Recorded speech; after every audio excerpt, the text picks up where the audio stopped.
pessoal, muito boa tarde. Hoje é dia 10 de outubro. A gente está começando aqui o episódio 167 da nossa série de diálogos. Nesse horário, sempre falando um pouco sobre o tema educação. E, aliás, a gente fez um ano semana passada. Fizemos aqui uma edição especial, aqui, batendo um papo com as crianças, com a Iracema e com a Sabrina, que esteve por aqui. Foi muito bacana. Eu recebi um monte de feedbacks. E foi legal. As pessoas, algumas não gostaram do que eu falei aqui. Algumas não gostaram nem um pouco do que eu falei aqui, tá certo? Mas tudo bem. Assim, eu não tô aqui para... Estava aqui para expressar minha opinião também. A Iracema está aqui, está só me olhando aqui de rabo de olho. Passei dos limites, você acha? Não, acho que aqui a gente tem liberdade de expressão. Foi um relato da sua impressão, da minha impressão, e depois um debate sobre a visita lá na escola, né? Sim. Tudo certo, sobrevivemos todos, o mundo é legal, tá tudo bem, tudo certo. E a polêmica é positiva, né? A gente não está aqui para fazer amém para ninguém, né? Não. Então a ideia é fazer todo mundo pensar no assunto e cada um sentir o que quiser sentir. E aqui, inclusive, não há unanimidade nas coisas, né? Aliás, muito pelo contrário. E eu acho que isso é bacana, inclusive, na construção do que a gente vai fazer. Esse é o objetivo, né? Não queremos levantar polêmicas, mas a gente quer levantar o debate, né? E em cima do debate, eu acho que as coisas acontecem, tirando o pessoal da área de conforto. Não sei. Já se dizia que a unanimidade é burra, né? É verdade. Tem razão. Bom, de toda forma, obrigado por vocês que mandaram as mensagens para a gente, contestando ou apoiando, ou concordando ou discordando. Tá tudo certo, o que a gente quer mesmo é debater o tema e tocar a bola para frente a partir daqui. Agora, a gente está fazendo um trabalho, como eu comentei, Iracema também, de trabalhar um compilado de tudo que a gente fez nesse um ano e levantar as polaridades, né? E eu acho que hoje a gente começa bem esse segundo ano com o Rafa, que está aqui com a gente, porque ele é o viés de uma dessas polaridades, né? Uhum. Vamos trazer o Rafa aqui? Opa. Ele foi corajoso de aceitar o convite aqui para abrir o segundo ano, cara. Seja bem-vindo, viu? Seja bem-vindo. Nossa.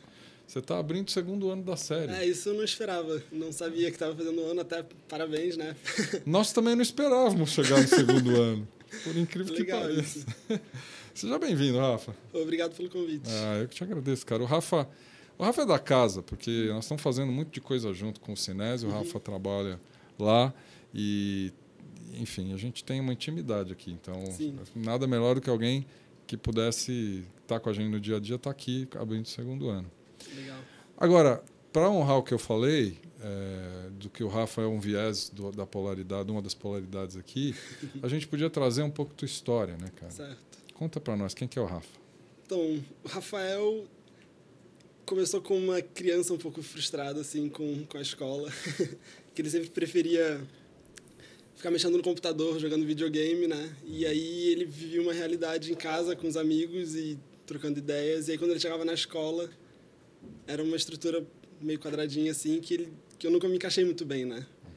Então, desde criança, eu sempre tive essa dificuldade na escola.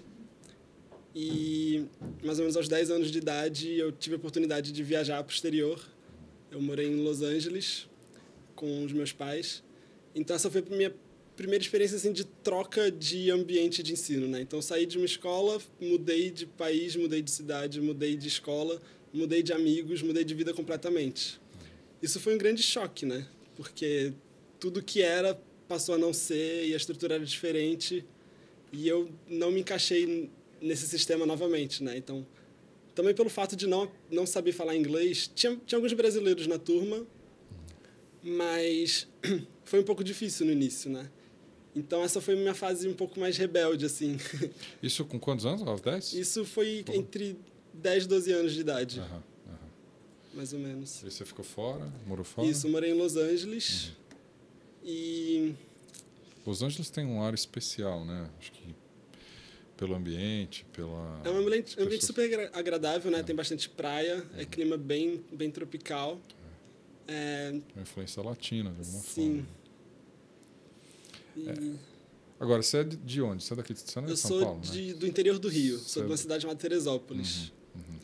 E é uma cidade pequena, né? Então, montanhosa, né? Ali montanhosa, tem a Serra dos Órgãos, tem o Dedo de Deus. É meio Campos do Jordão brasileiro, carioca ali, né?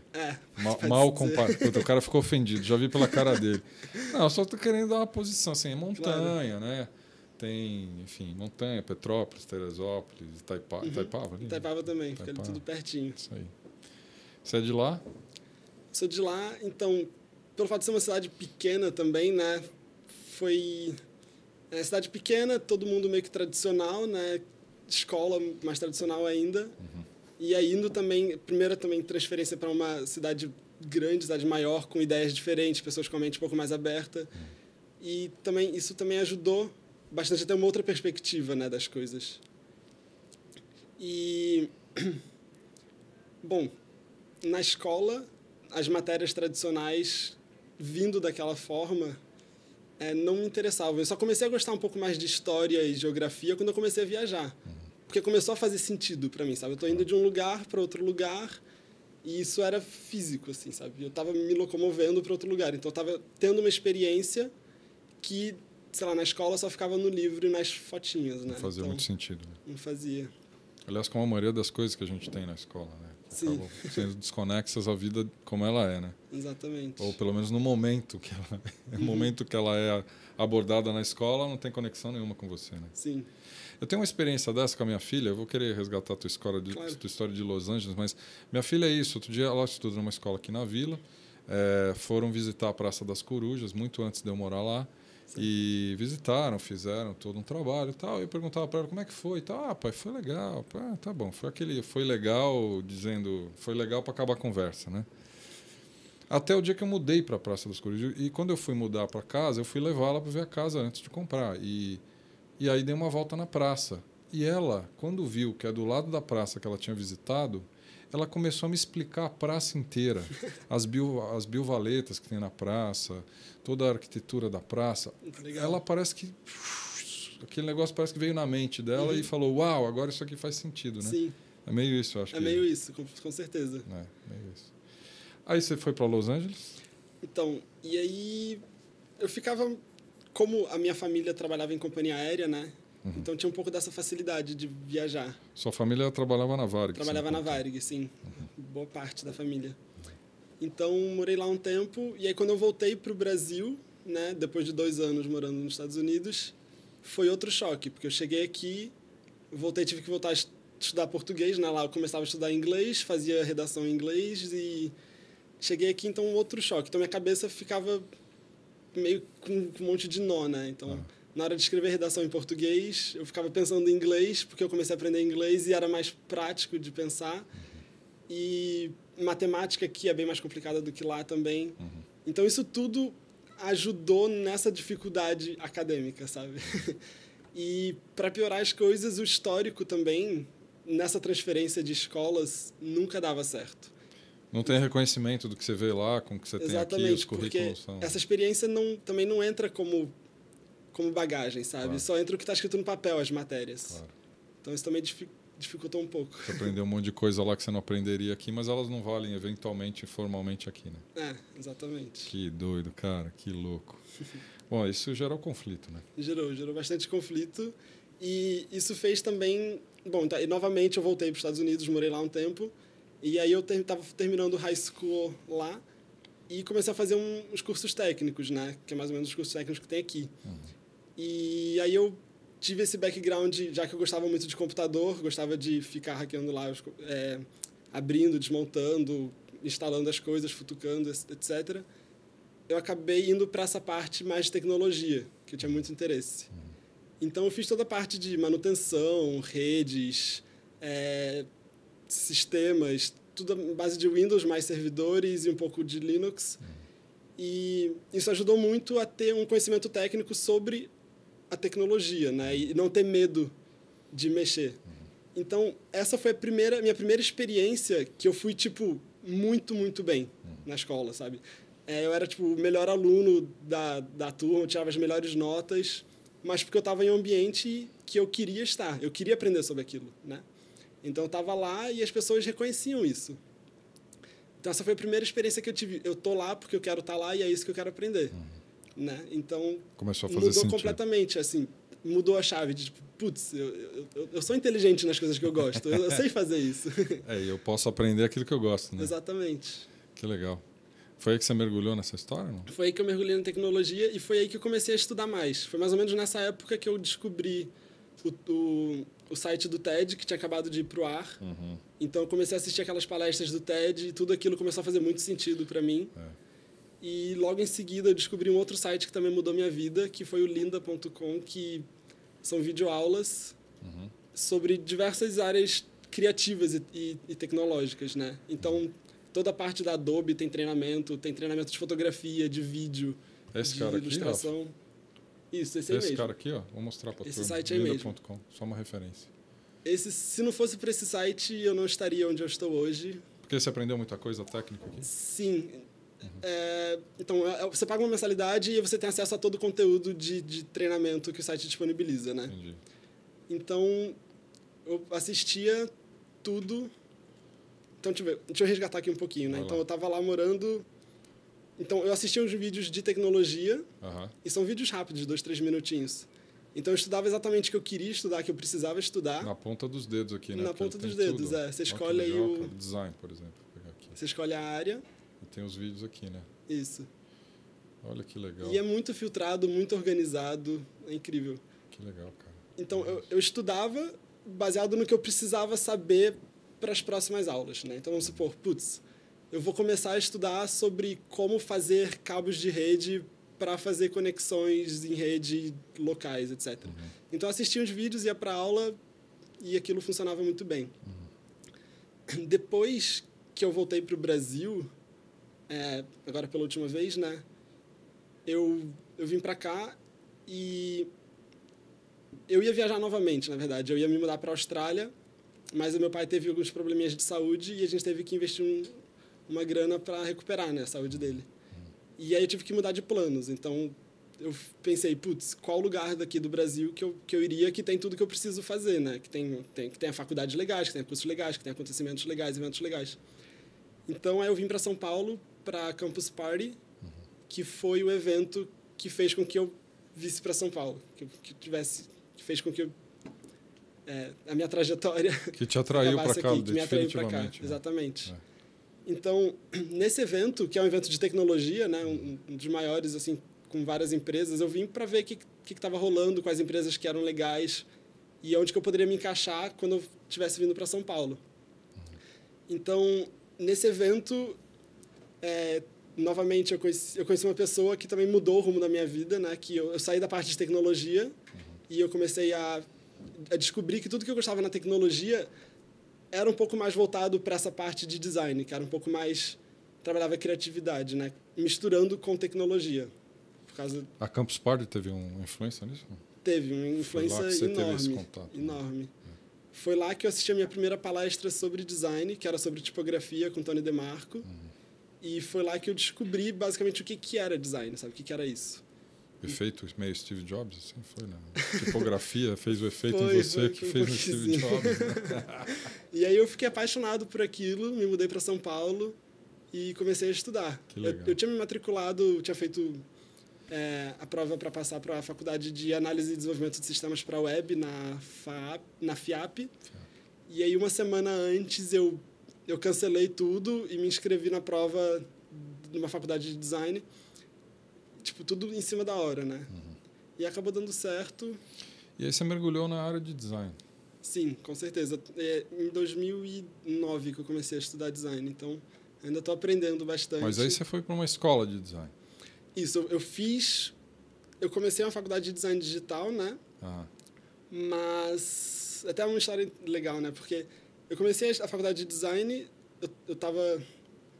Como que eu posso dizer?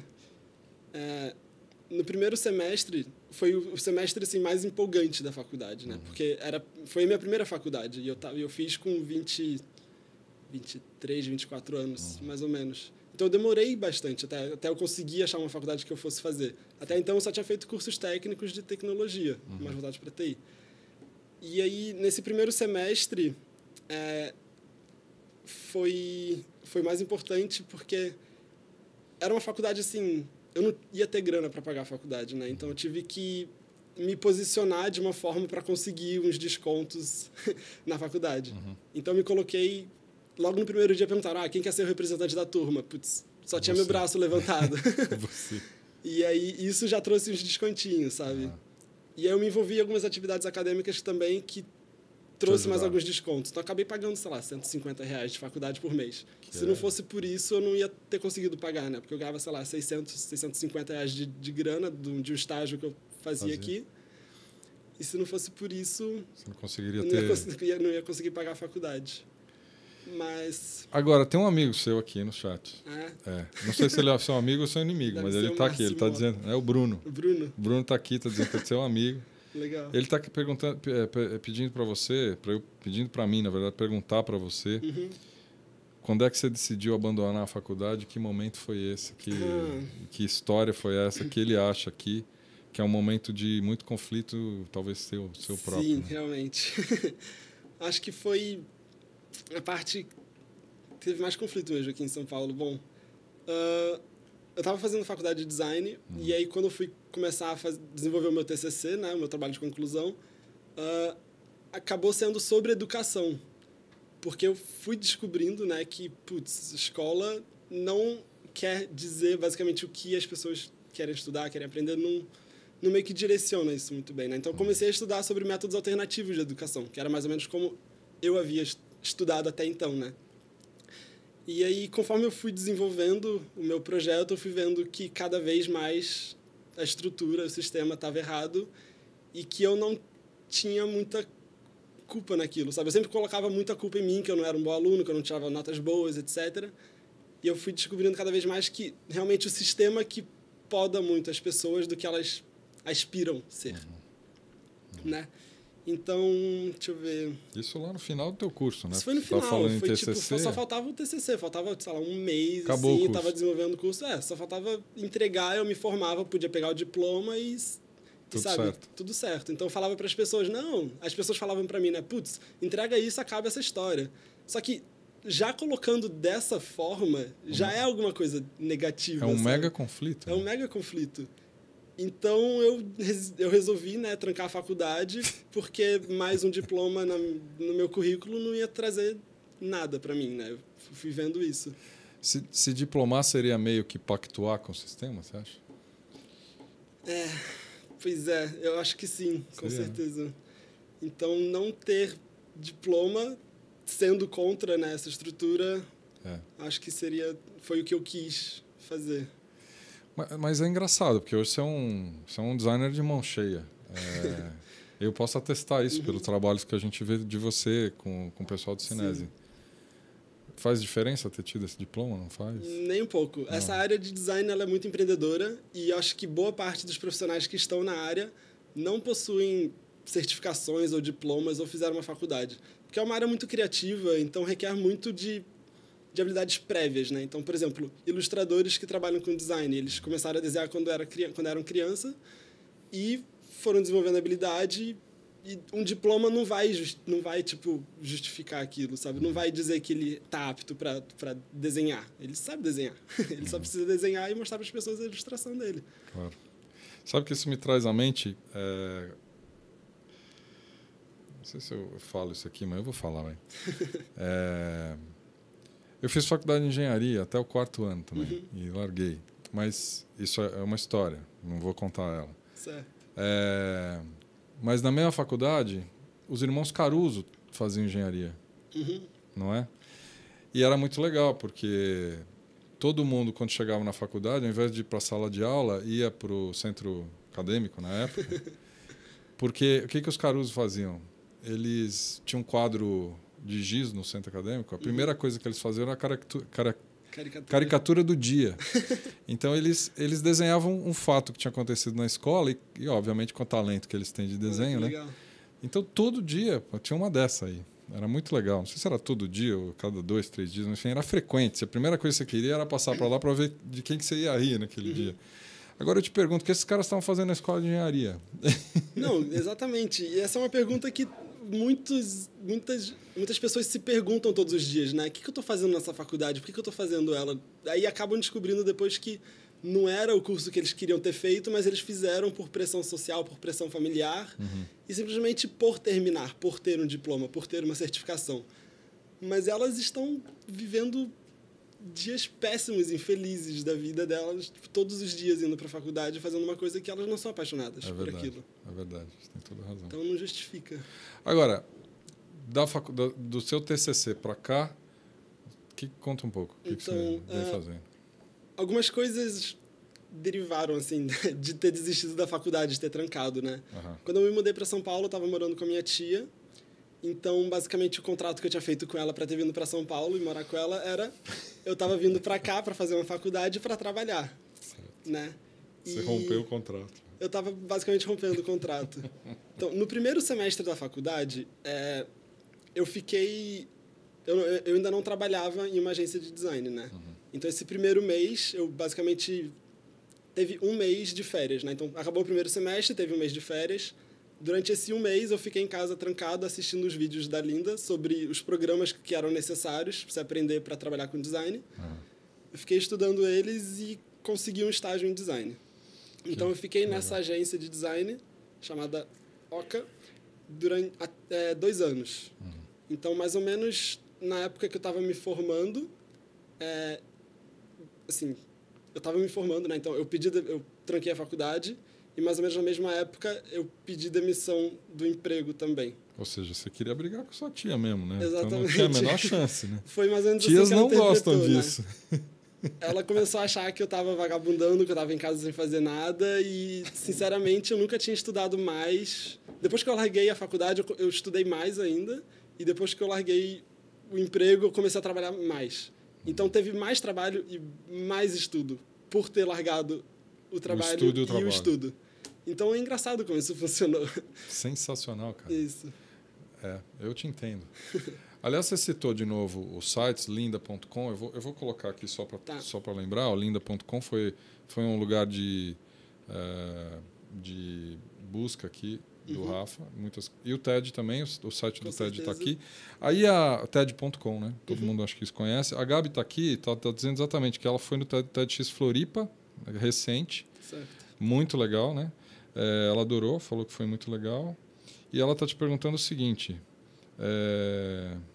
que teóricos, autores você encontrou nesse estudo sobre educação? Você chegou a olhar alguma coisa de perto?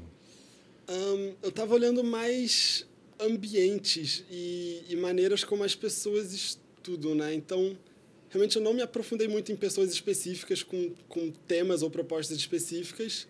Eu fui vendo mais pelo prático. E usando mais ou menos a minha experiência sobre como que, assim, para mim funcionava e eu estava vendo como que outras pessoas estudavam, né? Mas de cabeça, acho que eu não consigo lembrar de nomes. Eu acho que tem muitas experiências livres, assim, que às vezes vêm até não assinadas, né? O próprio TED é um caso típico, né? Ele não é um lugar que vem assinado. Lógico que tem Chris, tem várias pessoas por trás disso, mas ele não vem assinado teóricos com teóricos, né? Isso é engraçado, a gente sempre procura âncora nos teóricos, né?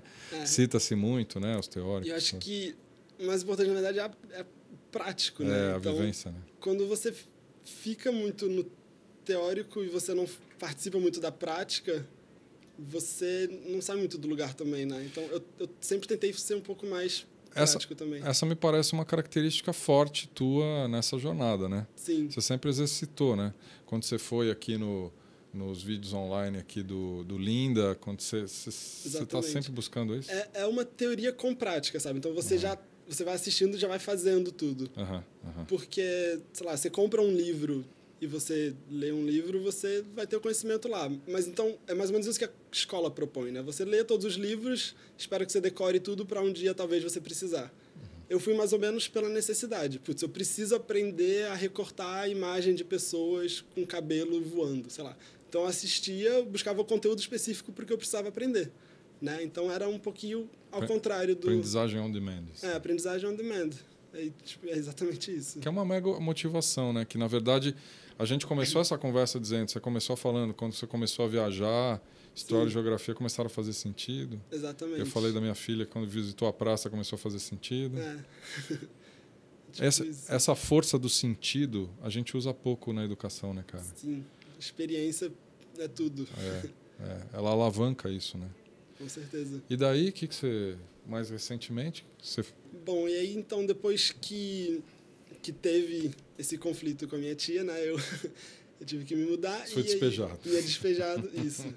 E aí eu fiquei 1 ano trabalhando de freelancer, com projetos de design, de fotografia e de vídeo. E até que eu descobri as meninas... Na verdade, as meninas do Cinese me descobriram, né? Então... Como é que foi esse encontro?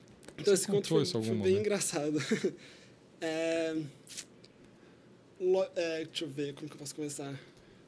Eu comecei montando esse projeto de educação alternativa, né? Então, eu tava com aquele foguinho da startup na cabeça de empreendedor, eu quero fazer minha própria empresa, quero ficar milionário, não sei o quê, né? Todo mundo tem esses sonhos loucos de uma vez na vida, né?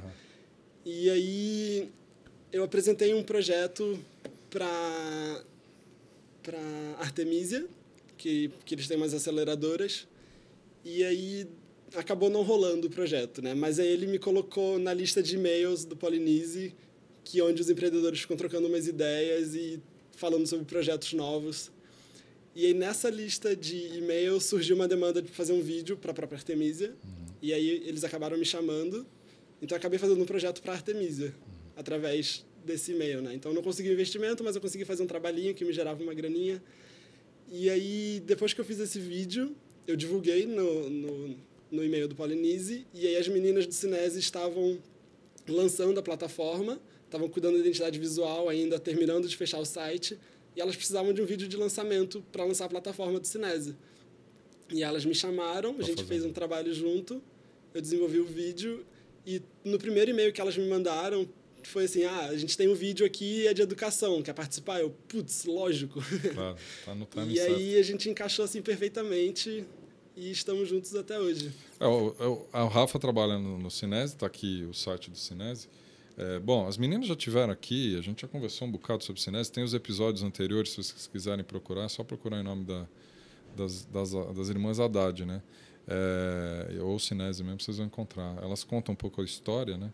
E agora você contando a sua história do começo, né? Sim. De fato, uma convergência absurda com Sim. a experiência das meninas, né? Foi incrível. Mas você fez uma observação antes da gente começar que é realmente importante a gente trazer, né? De que as meninas vieram de um ensino tradicional, bem tradicional, elas fizeram Bandeirantes, aquela história toda, elas virem de Mato Grosso do Sul e tal, e desembocaram no Cinese, que é, de fato, mais do que uma empresa, é um movimento, é um manifesto claro de para onde a educação poderia ir, né? Sim. Ou pode ir, né? Ou está indo, né? Você trouxe uma outra viés, né? Você trouxe a viés prática, né? Você já trouxe... Fala um pouco sobre isso, Rafa. Bom, então, o Cinese... É que, assim, eu colocava em prática as coisas que eu acho que faziam sentido para mim, fugindo um pouco da educação tradicional. E depois eu fui vendo essas validações externas e de pessoas diferentes que era mais ou menos a coisa certa para se fazer, né? E aí, acho que as meninas vieram, assim, pela frustração da vida tradicional, acadêmica tradicional, querendo ter essa liberdade de promover, né? E que qualquer pessoa pode aprender com todo mundo, em qualquer lugar. Então, vindo, assim, dessa parte prática, para mim é muito natural isso, né? Você encontrar com pessoas, conversar, trocar ideias e um explica para o outro. Sim, isso esteve sempre na tua história, né? Sim, exatamente. E também, pelo fato de ficar sempre viajando bastante, tinha essa necessidade de mais ou menos aprender as coisas baseado na necessidade. Você percebe isso, é claro, quando você viaja pela primeira vez. Você saiu do Brasil, foi para um lugar onde você não fala língua, você tem que aprender. E aí você tem que correr atrás das coisas que você precisa aprender. Putz, preciso comprar pão. O que eu preciso aprender para conseguir comprar pão para sobreviver? Sabe? Então você descobre muito essa necessidade. E quando você nasce e cresce em um lugar onde você fala língua, você não passa por essa experiência, sabe? Então, acho que essas foi uma das experiências mais importantes assim na minha vida. Ter viajado, aprendendo uma nova língua e ter convivido com pessoas diferentes. E uma coisa interessante que também ajudou nisso, eu acho que é o fato de meu pai é casado com uma japonesa, então eu sempre convivi com pessoas de nacionalidades diferentes, né? Bem diferentes, né? Bem diferentes. Culturas diferentes. Exatamente. Então, isso ajudou bastante a ter perspectivas diferentes sobre as coisas, né? De um lado, brasileiro, outgoing, assim, feliz, despojado, etc. E o japonês um pouco mais recuado e um pouco fechado, mais... né? Mas, ao mesmo tempo, um pouco mais pensativo, contemplativo e calmo, paciente, reflexivo, entendeu? Então, acho que essas coisas convergiram de uma maneira bem interessante. Você me contou, você tem irmãos de todos os lados aí, né? Irmãos seus do seu pai, meio-irmãos, não meio-irmão, mas irmãos da esposa do seu pai, né? Eu tenho, por parte de pai, eu tenho 3 irmãos, o Mário, o Marcos e a Ana. E, por parte da minha madrasta, tenho o Koichi e a Yuka. A Yuka mora no Rio de Janeiro, trabalha com advocacia. O Koichi mora em Tóquio, ele é um dos seguranças do aeroporto de Tóquio. O Marcos, ele mora na China, ele dá aula de inglês em uma escola japonesa na China. E, ao mesmo tempo, ele também é alpinista profissional, então ele viaja e escala. O Mário mora no Rio, mora em Teresópolis, na verdade, e ele trabalha nas plataformas de petróleo da Petrobras. E a Ana mora na Flórida e ela tem uma ONG que cuida de animais. Ela pega animais da rua, né? E cuida deles e depois procura donos. Então é tipo um animal shelter. De alguma forma, fogem os padrões, né? Do advogado, do engenheiro, do médico, exatamente, né? Sua família foge bastante. Então, acho que, por parte, meu pai teve muita influência nisso. Porque ele nunca disse para mim, você tem que seguir essa carreira porque dá dinheiro, não sei o quê. Ele nunca falou para mim o que eu deveria fazer. Ele sempre me deu liberdade total nas minhas escolhas. E isso, sem dúvida, foi crucial, assim, foi a diferença, no desenvolvimento. Porque de verdade mesmo, você está bem fora da caixa. Apesar de você estar numa área assim, conhecida de design e tal, mas o teu caminho foi completamente fora da caixa para chegar lá, Foi né? completamente fora da caixa. A Iana está chegando aqui, ela chegou aqui agora há pouco, ela falou, estou pegando o barco andando, mas ele já tinha algum background em design, daí a turma do chat está explicando, né? Nenhum, não tem background nenhum de design. O mais próximo de artes, assim, que poderia ser dito da minha família seria meu pai, né? Porque ele trabalha com plastimodelismo, que são aqueles carrinhos pequenininhos de plástico que vem um monte de peça, que você tem que destacar peça por peça, lixar, pintar e colar uma com a outra. Então é um trabalho muito minucioso. Ele faz isso? Ele faz isso desde sempre. Desde que eu nasci, ele faz isso como hobby. Genial. Então, é o mais próximo de arte, assim, que você tem, cara, que poderia ter. Como é que se sente hoje, cara? Conta um pouco.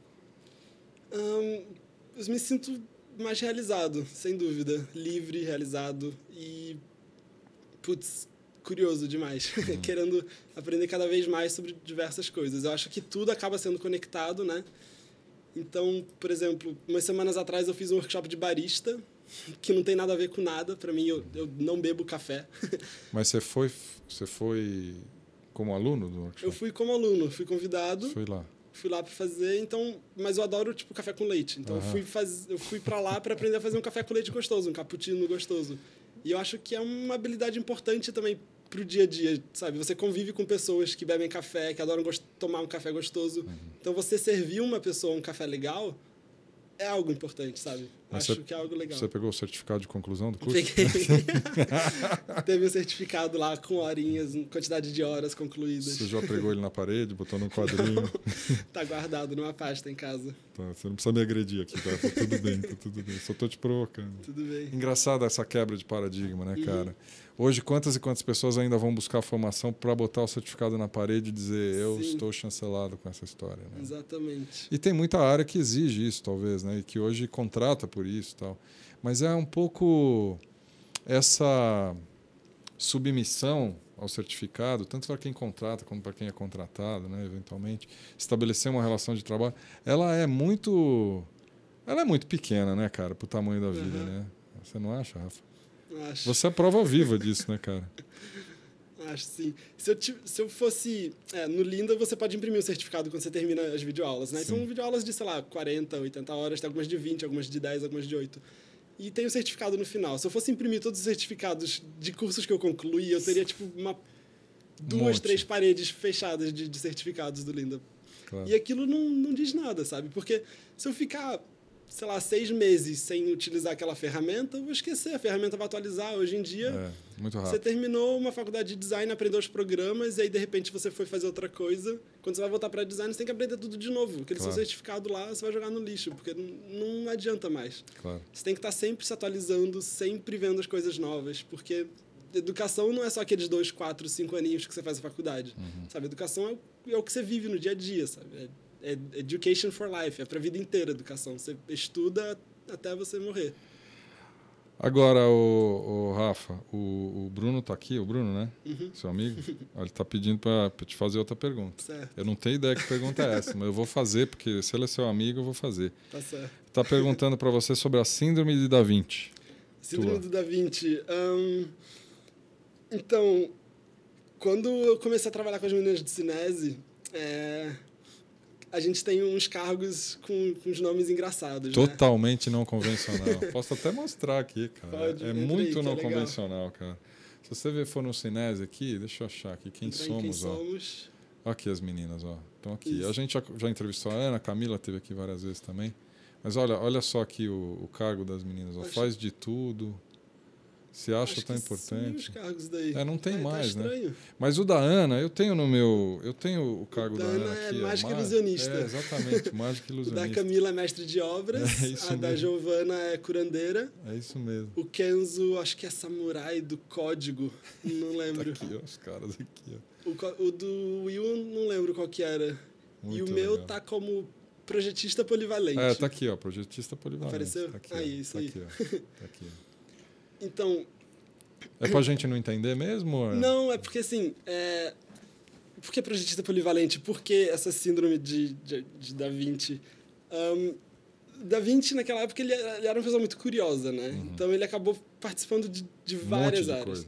E uma coisa influenciava a outra, sabe? Então, ele pintava, isso influenciava as construções dele, isso influenciava as histórias dele.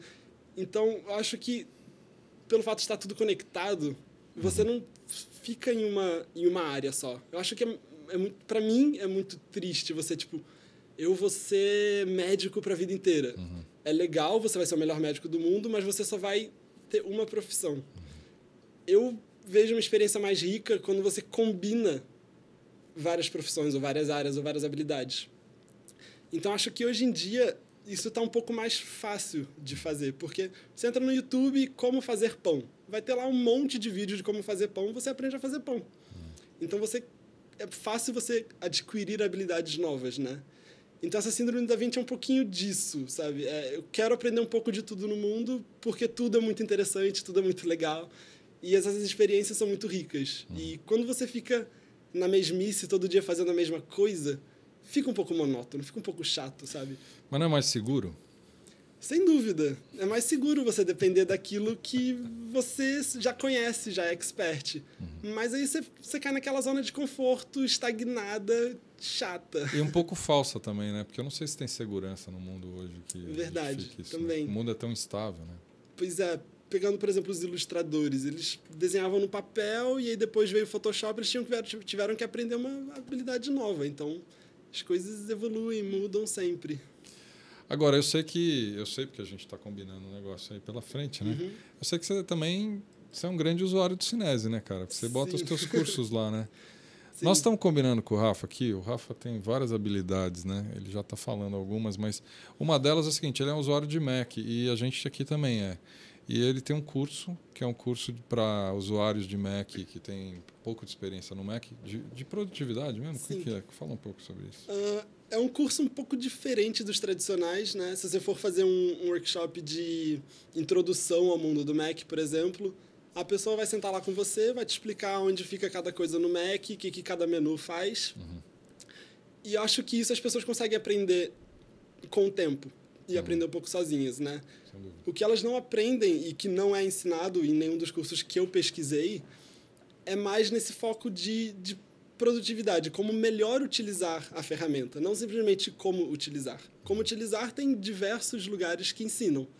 Só que qual a melhor forma de você combinar aquelas ferramentas e os programas e os atalhos para você ter um desempenho muito maior no seu dia a dia, assim, e nas coisas que você faz repetidas vezes, todos os dias.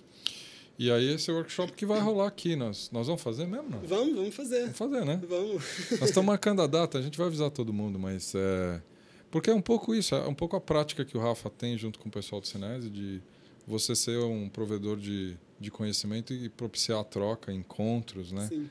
De troca, que tem um determinado objetivo, mas na verdade eu acho que é uma grande desculpa para as pessoas se encontrarem, se conhecerem e conversarem. Tipo o café que você falou aí, né? O curso de barista. Exatamente.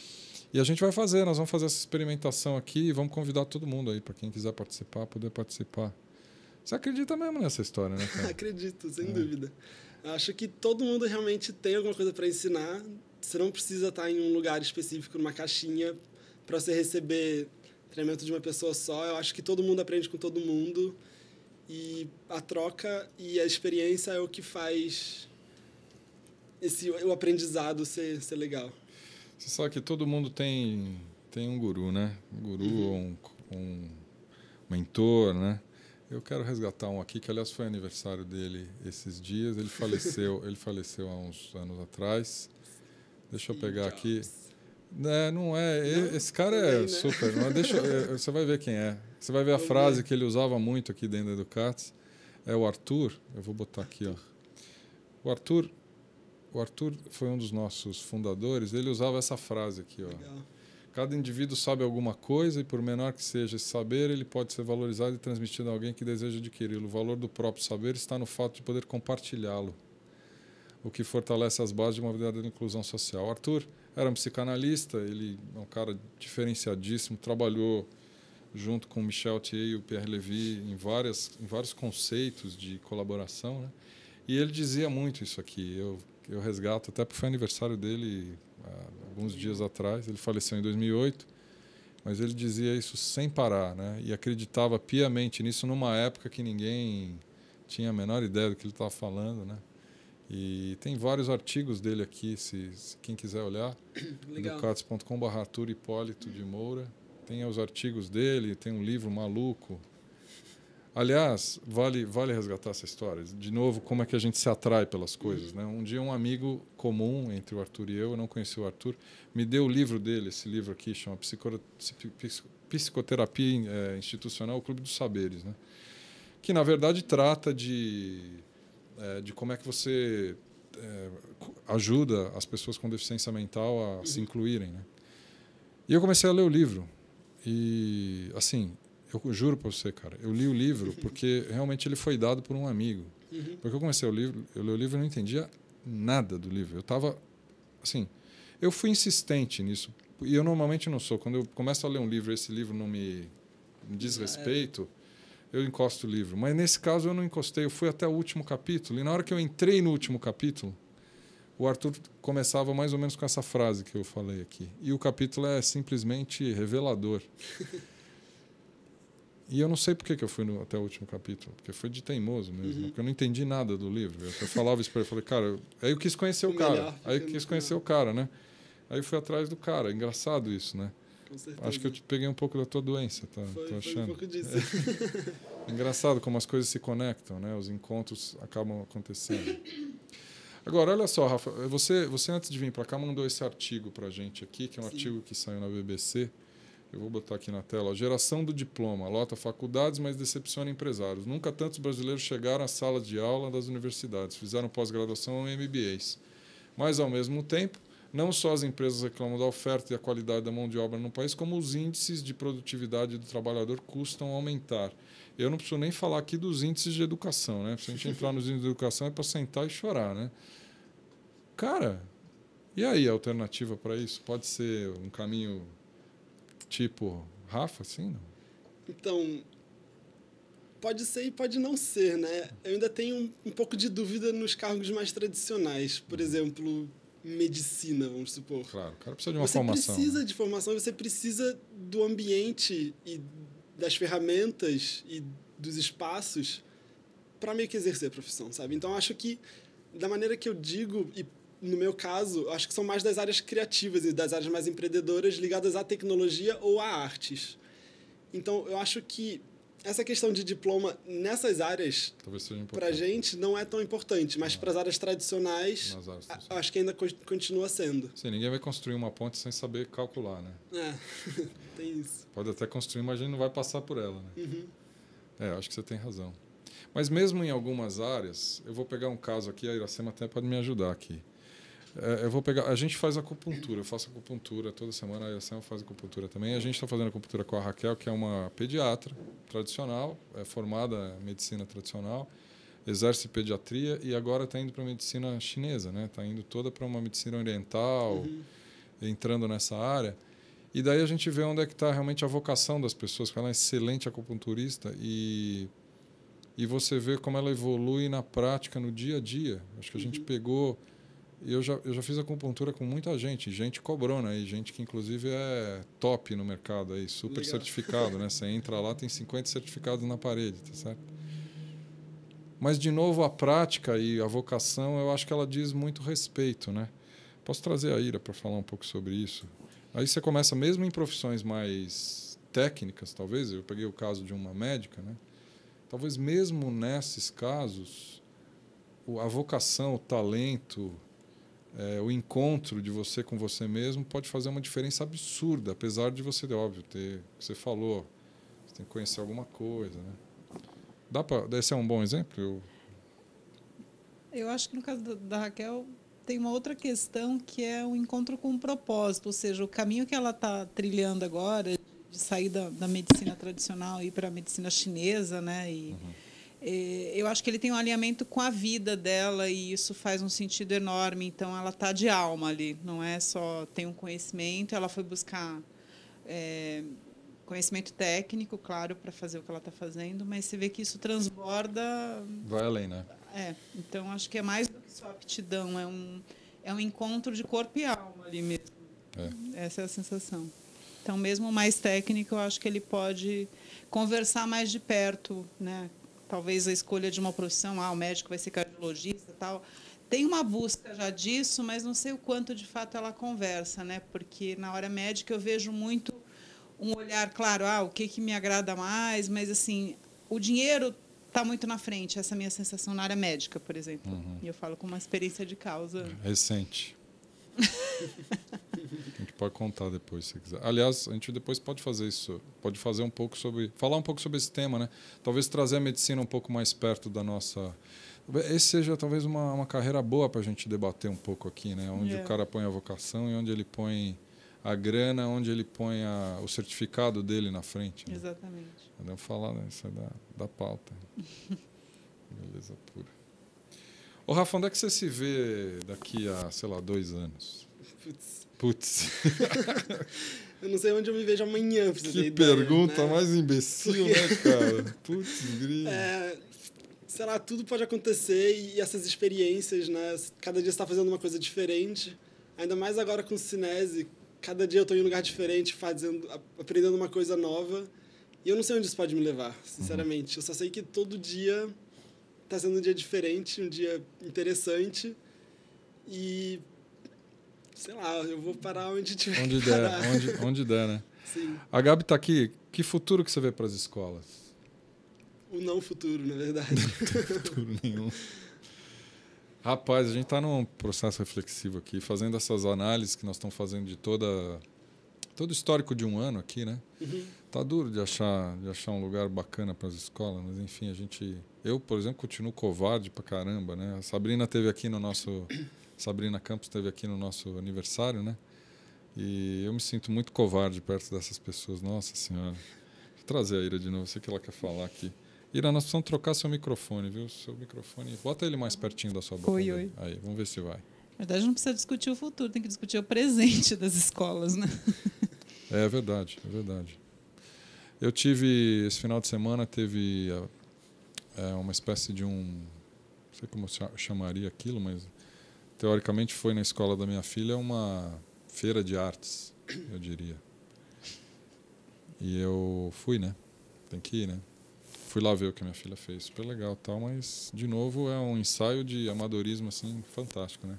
Se você quiser formar profissionais amadores, faça a feira de artes, porque você vai, de fato, Assim, tem várias coisas condenáveis ali. E aí você vê como o amadorismo é plantado na criança a cada dia ali, feito com coisas que eu chamo aqui na Educatis de meia boca, né? Eu sou um chatola aqui na Educatis, eu nem um pouco educado quando eu vejo isso, mas de verdade, quando você vê um trabalho pela metade, é bem meia boca, né? E você foi formado para fazer isso, começa dentro da escola, de verdade. Né? Isso incomoda pacas, né? Sim. Mas você não se prendeu a isso, né, cara? Você foi mais corajoso. Realmente, isso foi uma questão forte, assim, a questão da coragem de tomar essas decisões, né? Já tô cansado de também chamarem de louco, por que você está fazendo isso? Termina a faculdade. Toda hora, né? Acho Toda que você hora. deve ter tido um monte de gente que falou isso. Toda hora, assim. Até mesmo questão de trabalho e da segurança de trabalho, por exemplo. Eu trabalhei um tempo, mas eu sempre fui estagiário, então eu nunca tive carteira assinada. E eu não gostaria de depender de um seguro-desemprego, uma coisa assim do tipo. Todas essas coisas que são meio que dependências, que você atribui a outra pessoa um defeito seu, sei lá. Eu não acho que é muito legal, né? E eu vi muito disso também na fala da Ana Tomás, que ela fala um pouco sobre isso, né? Não terceirize seus problemas, né? Então, se você quer um plano de saúde, porque você quer uma desculpa para você não cuidar da sua saúde, é isso. Então, se você cuidasse da sua saúde, você não precisaria de um plano de saúde. Então, mais ou menos, é um pouco disso. O pessoal está discutindo aqui no chat, mas você nunca trabalhou por dinheiro, né, cara? Pelo jeito, nunca. O dinheiro nunca fez muita diferença nas suas escolhas, fez diferença alguma. Sua tia que diga, né?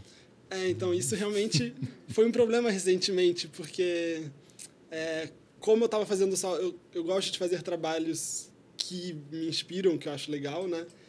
E não é todo dia que aparece, né? Então, não é todo dia que eu consigo pagar 100% das contas. Claro.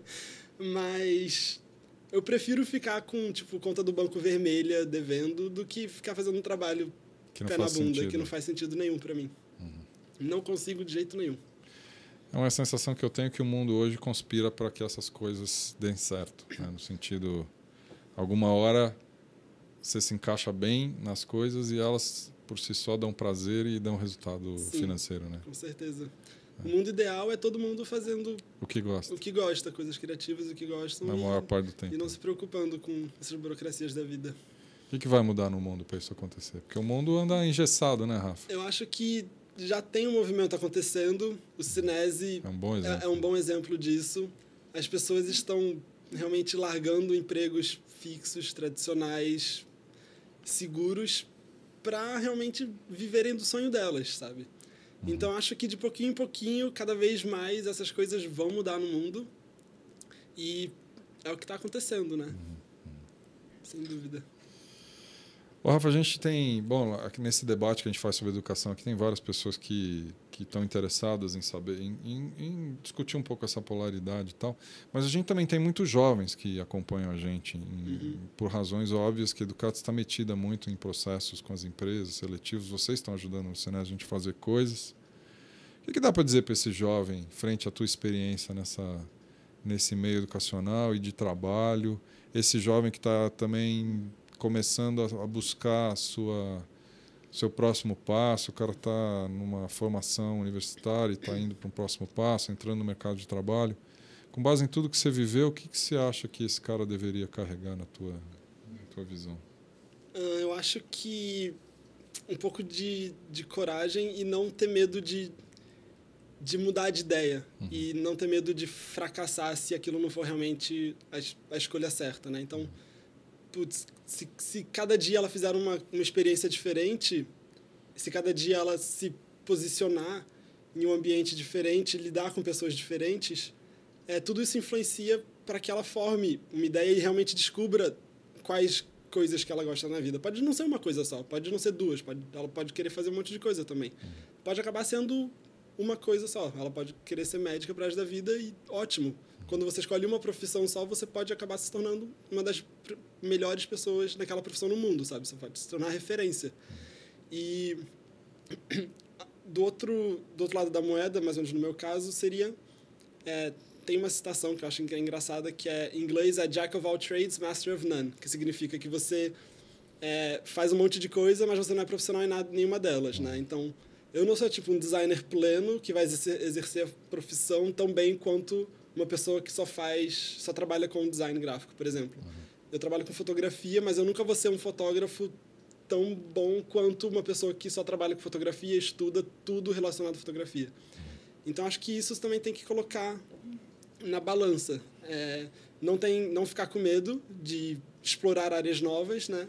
Aquele filme Sim Senhor é um ótimo exemplo disso. As pessoas têm medo de dizer sim para as coisas, né? Então, passar por experiências novas eu acho que é muito importante, porque é através dessas experiências novas que você descobre tudo que faz sentido para você. Você não tem filho ainda, mas vou fazer um exercício aqui. Suponha que você tivesse um filho amanhã. Assim. Como é que você educaria esse cara? O que você iria fazer com ele? Ou ajudá-lo a fazer?